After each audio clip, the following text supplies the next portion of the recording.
세.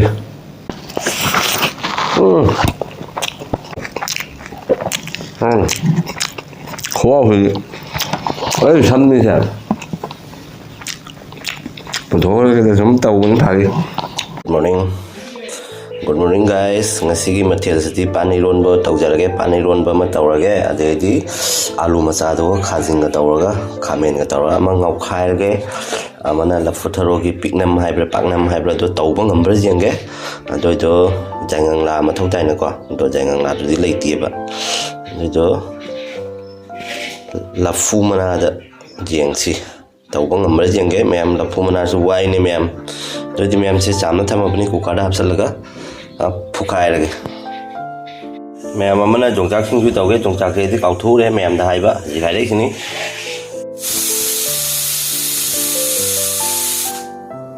Mayam lagi thang fadraba thang sini. Saya Jongchak saya pernah kukup soida lagi Jongchak Singju mana jauhan gaya tu sini mayam. Mana? Masih boleh sih bagus sih kesiapan cek thongan luar apa ni.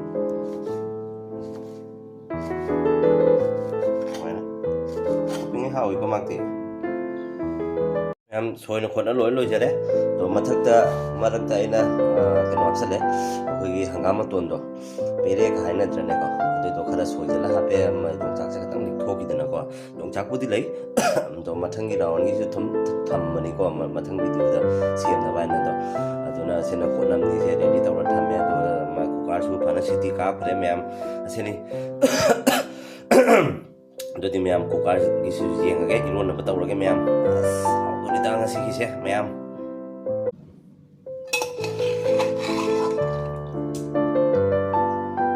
Kocu.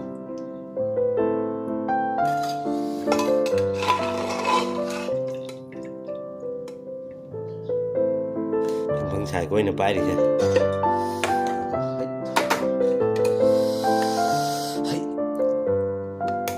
Manipuri traditional foods and Eronba famous. Oi mai pema bang sai ya. Mem sih. Ngari sekali ya. Jadi Eron lagi. Bah selalu. Udah.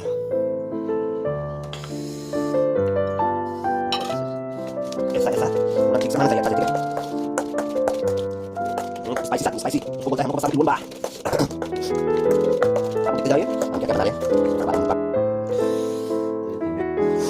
Misalnya ada kau ini segala habis ya, jam kayak di habsan deh bakal fadi kau ke bagi nak kopi do, terus kalau kau nak suai, lomba sih amat kahap ke, do ngarang hang babu badar lupa jangga ya itu nak kini lerok deh, memang hong kan lerok kan nak cakap jumlom tadi wadah dah ke jumlom tu itu hong ini lagi, memang lagi dah ni, mana ubah memang, sih.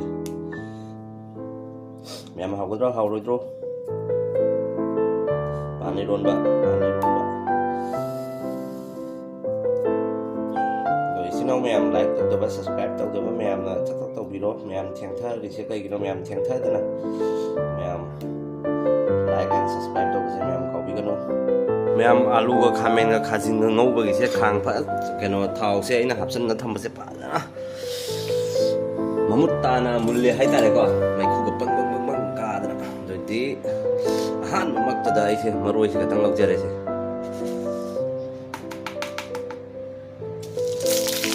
Dan kopi.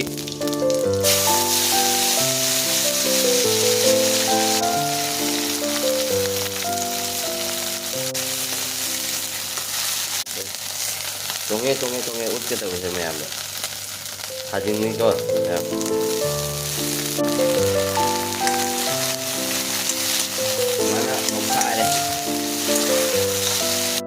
Khajing ke kabu mula ni alu sih mau hidar ke, ya, mana ke hidar ya? Satu lagi yang tak kau ke,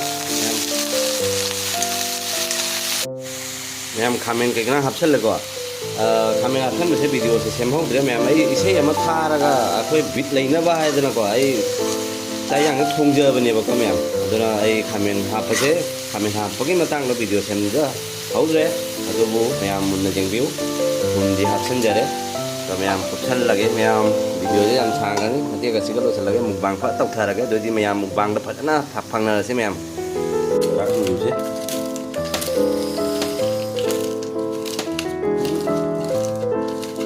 ꯃꯇꯝ ꯆꯠꯈꯤꯕ ꯈꯪꯍꯧꯗꯦꯕ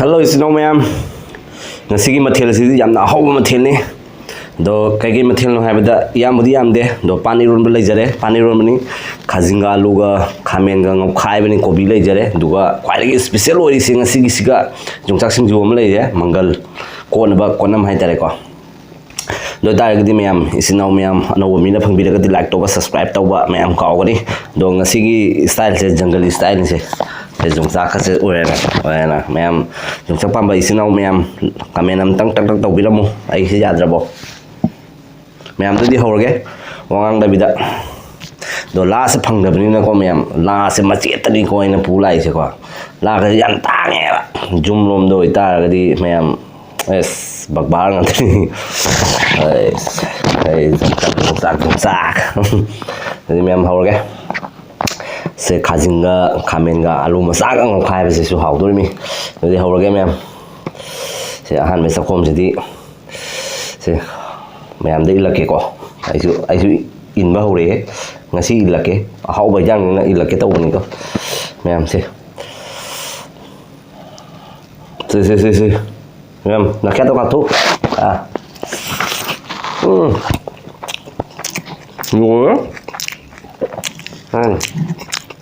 Wow, ơi xanh đi sao? Mình thua cái sống tàu. Oh my god! Wow! Không thầy.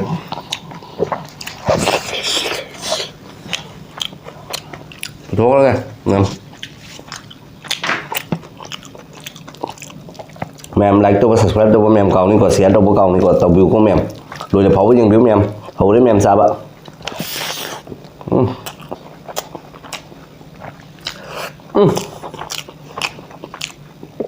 Mem tuộc mukbang cái đây nè tuộc ta đấy có tuộc mukbang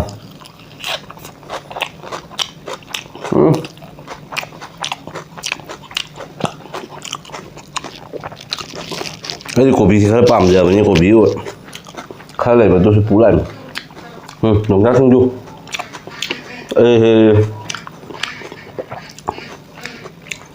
mà mấy việc đó nó phải giờ đấy ngán nu nó rồi tàu đấy coca hay không ấy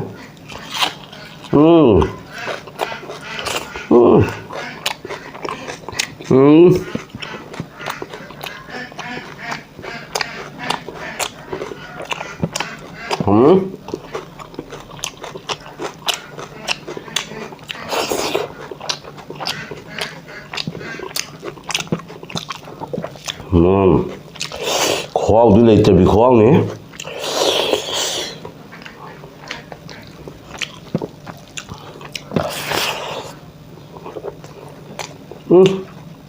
Enggak sudah.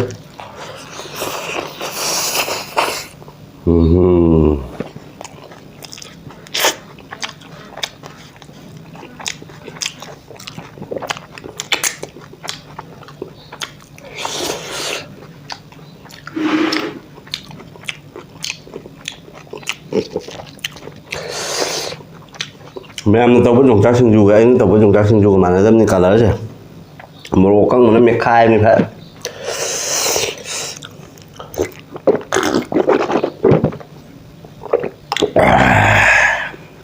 Mẹ màu đấy hết. Xem mà ngay đây hầu và gai chưa? Một số thấy dùng trái Singju sao? Nông thủy phá mà nghe tôi nó tụi biểu bữa lại mấy mẹ.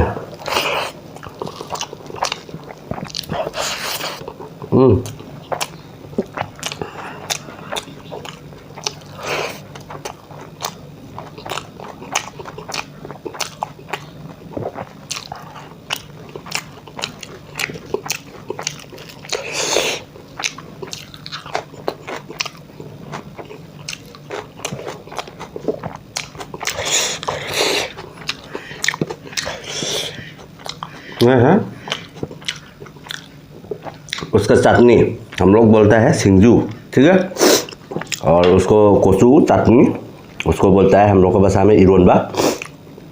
ये छोटा आलू जो है ना, छोटा आलू और ये फिश क्या बोलता है, इचा फिश काउथोगरे इंग्लिश कनम है बने ऐसे फ्राई है। मटर का पता कैसा खाता है आप लोग को दिखाता हूँ। लोगों मुझे को तंग हाईबी बनी बको मैं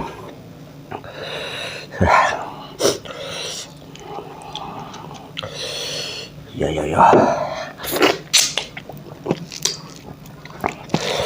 rồi thì khô thì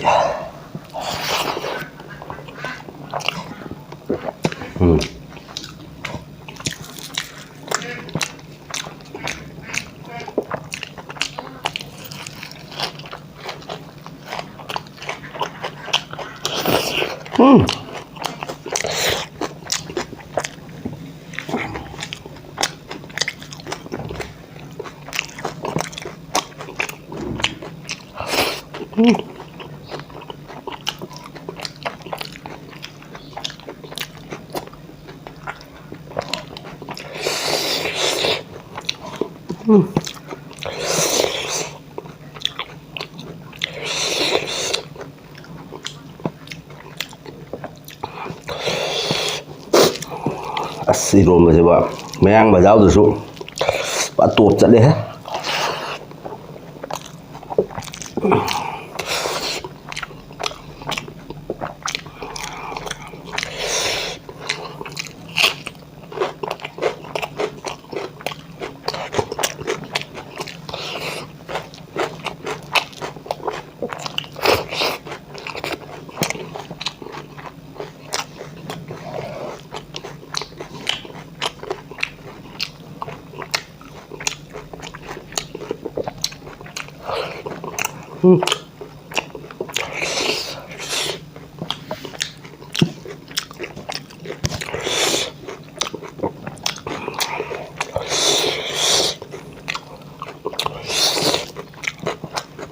Bihu ni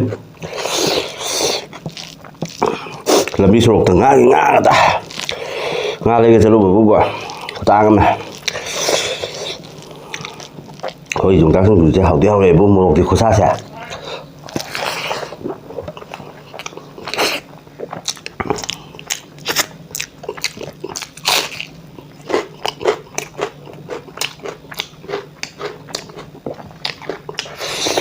hậu ba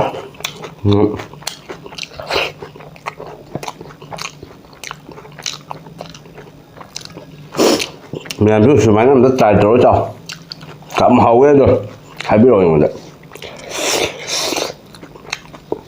Khajing kada lo biết đó Khajing ngadi đó atik boleh dia main kaja lalu the best nih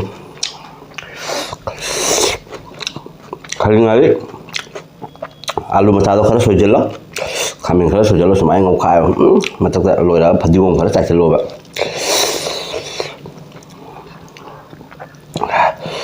hoi muruk ti phatna hel he Jongchak cha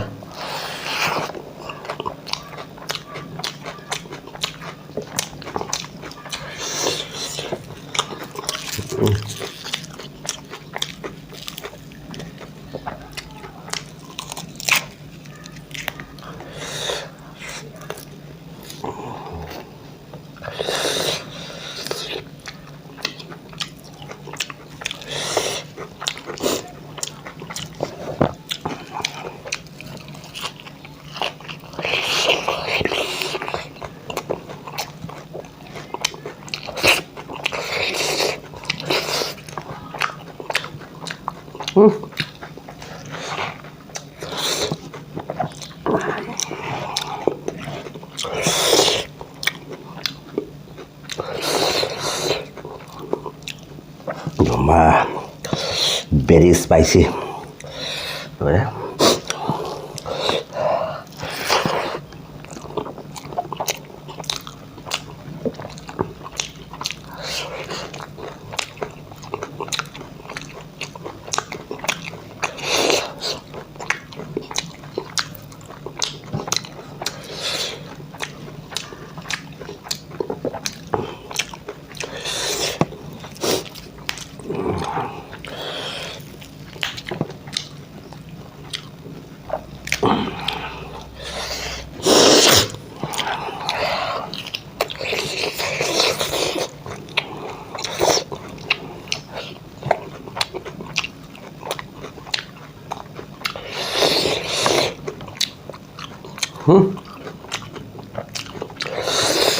ꯍꯣꯏ ꯅꯨꯡꯗꯥꯡ ꯌꯣꯡꯆꯥꯛ ꯃꯆꯩ ꯑꯃ ꯍꯥꯞꯄꯗ ꯁꯨꯝ ꯆꯞ ꯆꯥꯔꯅꯤꯗ ꯃꯣꯔꯣꯛꯁꯤꯗꯤ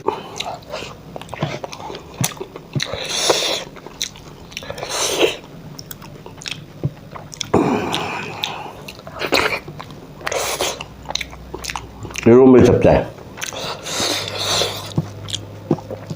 하우 야 왜 봐나.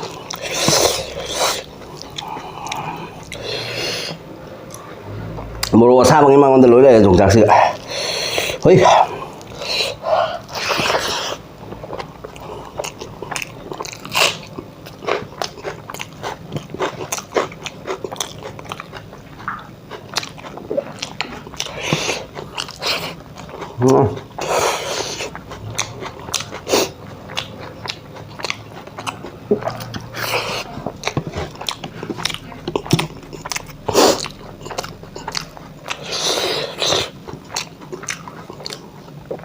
기대 잡아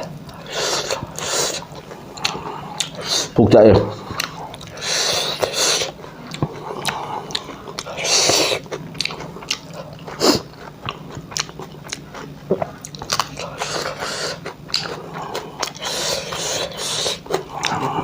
자 그럼 잠 해봐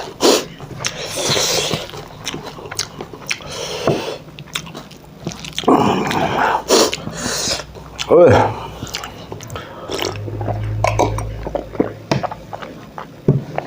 Iman calo sih mana mau riba.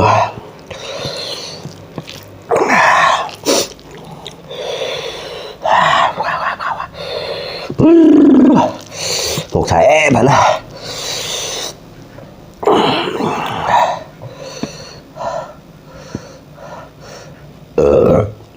Mềm xế xa rồi kì. Mềm sâu quá ra đi. Thành ra một phải tàu tới ra rồi. Lần tí lần đuôi mềm. Tăng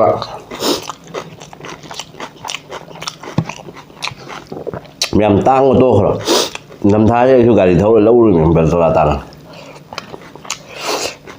nó bây giờ cái gì mà chơi tê tê cái mà chơi tê ra rồi cái không làm được như vậy thích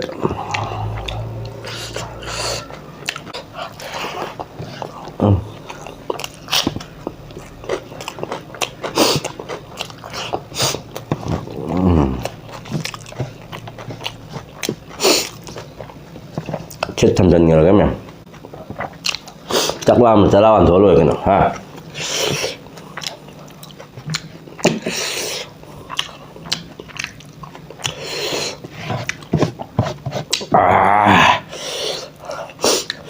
chắc là hầu ra một đồ các một đồ cùn mùa sẽ lẹ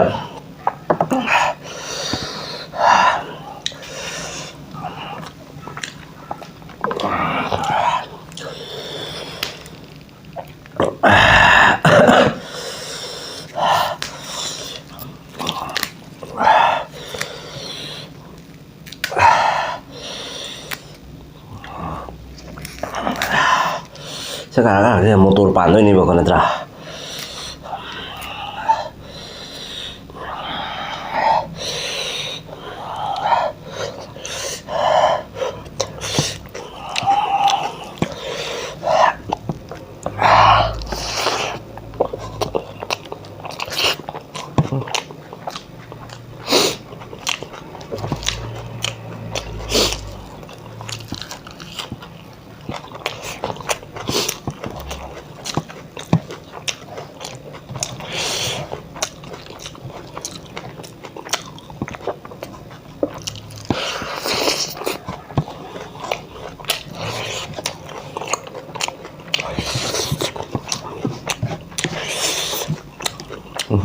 ra rồi cái mềm phúc xe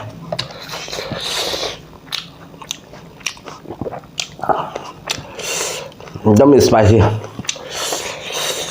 mà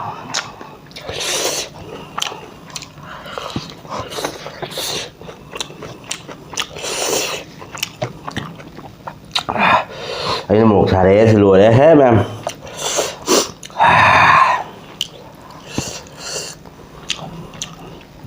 사로이다 간면이 뭐 많이 먹어 간 거야. Baple bap.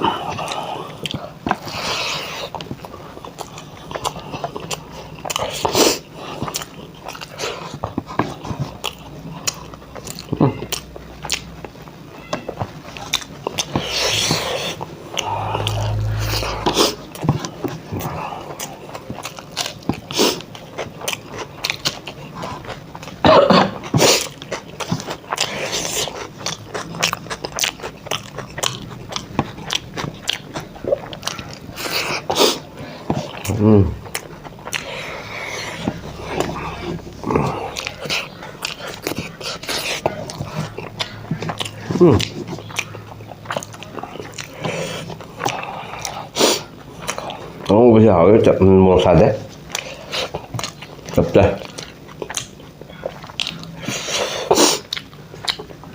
à nắp có tả đấy nè